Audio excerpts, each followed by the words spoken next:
Hey guys, it's Drew again. Have you ever been to a live auction? I've got a few great stories that I want to share about some baseball related items that I found at one that I like to go to. Let's check it out.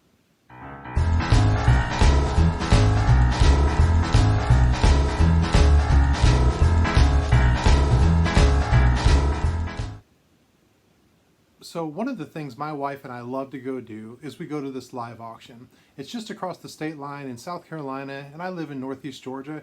And what this auction is, it's just an auction house that auctions off anything. And we go to what is called the general auction, and they get have anything there. The auctioneer, the company that buys out, what they'll do is they'll go to an estate, they'll buy an entire state worth of things, and auction them off in hundreds and hundreds of items or lots. And we see all sorts of cool stuff. A lot of times we have no intention of buying anything. It's kind of fun, entertainment.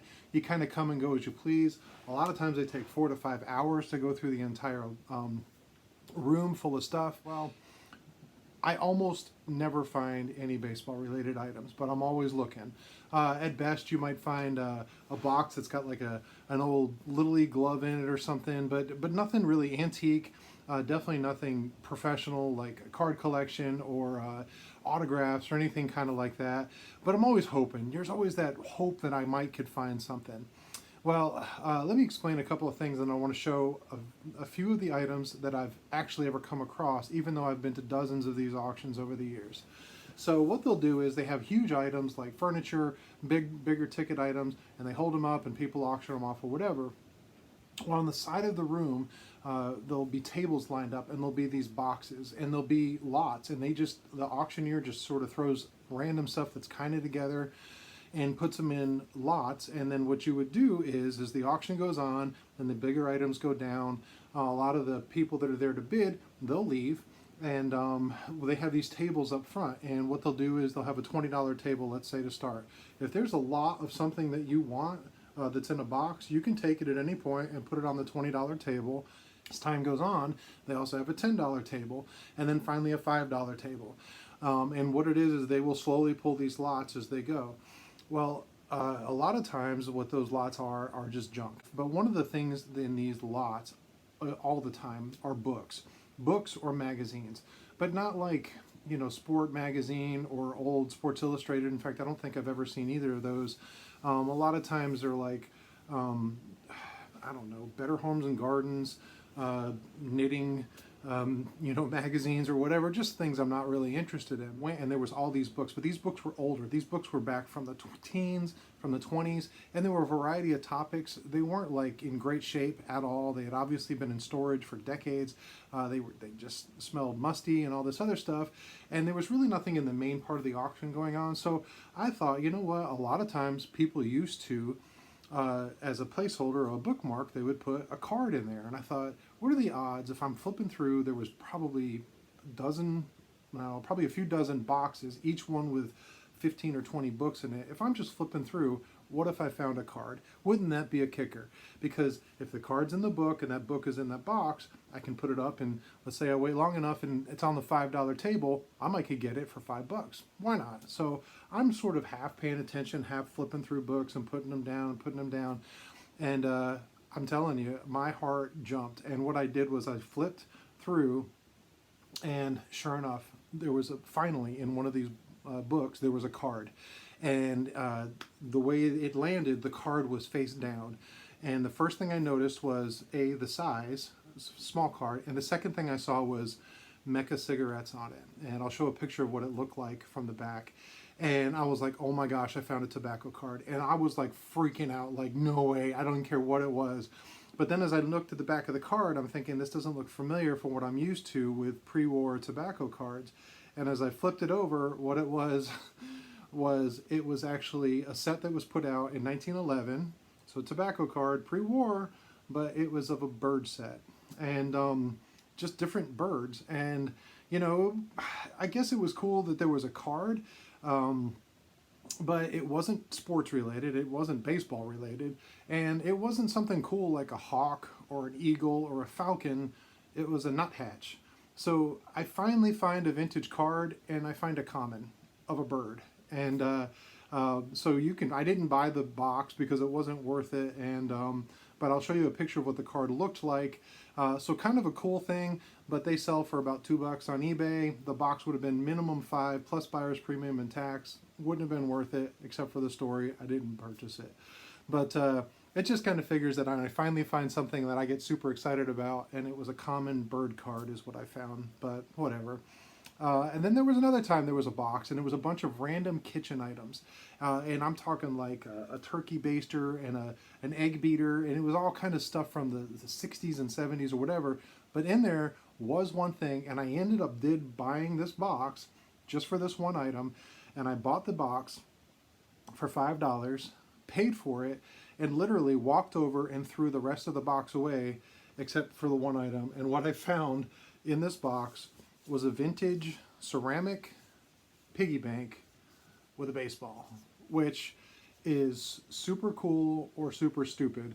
But this was the first time I ever found something that I actually have on display in my card room, and it's in great shape. There's no markings on it or anything. It probably isn't worth even the $5 I paid for it, but I thought it was cool, and you know, the raised seams on it and stuff like that. But those are two of the stories of little things. But I want to tell you about an auction that I went to about a month or so ago, and same place, same deal, but I actually found something that was super cool. So what I did was, same thing, I go over, there's all these boxes, and the first thing I noticed was there was a box of magazines, and in it was some Beckett's. And that caught my attention. Now, Beckett's aren't valuable. You can find them pretty cheap. And they were mixed in. There was a lot of sports kind of magazines, some Sports Illustrated, a lot through the 80s. So nothing super vintage. But I'm thinking they bought, or they're auctioning off something where somebody had sports-related things. So I started looking a little closer in all these boxes. And I'm looking through, and I'll tell you right now, I didn't find any cards. So there's no, like, you know, big surprise of a card, but I'll tell you something I did find.